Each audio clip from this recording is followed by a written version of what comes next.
নমস্কার সুধী দর্শক। অনেক নতুন মাছ চাষির কাছে প্ল্যাঙ্কটন নেট সম্পর্কে ধারণাটা পরিষ্কার নয়। অনেকে কোথায় পাওয়া যায়, দাম কত, এ বিষয়ে কোনো খবর সংগ্রহ করতে পারেন না।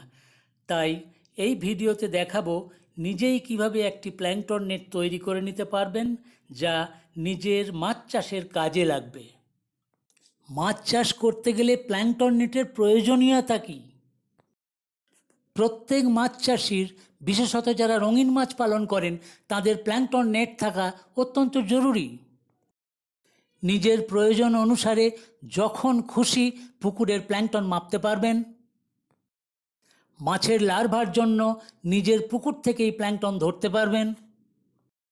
যারা ট্যাঙ্কে বা পুকুরে প্ল্যাঙ্কটন কালচার করছেন, তারা অতি সহজেই প্রতিদিন প্ল্যাঙ্কটন কালেকশন করতে পারবেন। রেডিমেড প্ল্যাঙ্কটন নেটের সাধারণ সমস্যাগুলো কি? সহজে এবং সব জায়গায় পাওয়া যায় না। প্ল্যাঙ্কটন নেটের মেশ সাইজ বা ফাঁক নিজের প্রয়োজন মতো হয় না। মজবুত হয় না, টেকসই হয় না,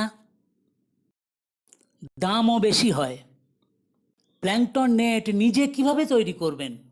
লেদ বা কামারশালা থেকে লোহার সরু রড দিয়ে ফ্রেম তৈরি করতে হবে প্রথমে। লোহার রড 5 মিলিমিটার গেজের মোট 51 ইঞ্চি লাগবে। এবার সেটাকে গোল করে 10 ইঞ্চি ব্যাসের তৈরি করতে হবে। তারপরে ওই গোল রিংটার সাথে রডটা একটা ওয়েল্ডিং করে নিতে হবে।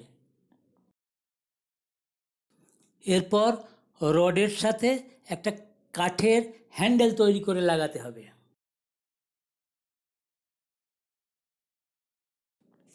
তারপর দর্জির কাছে 1 মিটার নাইলন বোল্টিং কাপড় দিয়ে সেলাই করে নিতে হবে এবং সেলাই করার পরে একটা প্লাস্টিক টেস্ট টিউব দড়ি দিয়ে লাগাতে হবে। এবার প্লাস্টিক টেস্ট টিউব আর ওই রিংটার ভেতরে যে লেন্থটা থাকবে সেটা হবে 18 ইঞ্চি।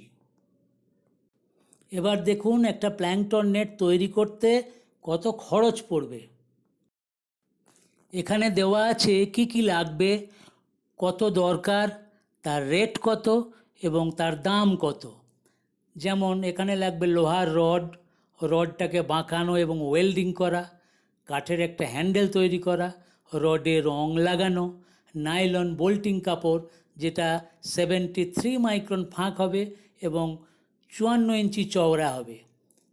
তারপরে দর্জি সেলাই খরচ, প্লাস্টিক টেস্ট টিউব 15 মিলিমিটার মাপের, তার দাম কত, এই ডিটেল সমস্ত এখানে দেওয়া আছে। এবং দেখা যাচ্ছে এইটা তৈরি করার পরে মোট খরচ হবে 425 টাকা। এই ভিডিওটা চাষি ভাইদের উপকারে লাগলে সাবস্ক্রাইব, লাইক, কমেন্ট ও শেয়ার করতে ভুলবেন না।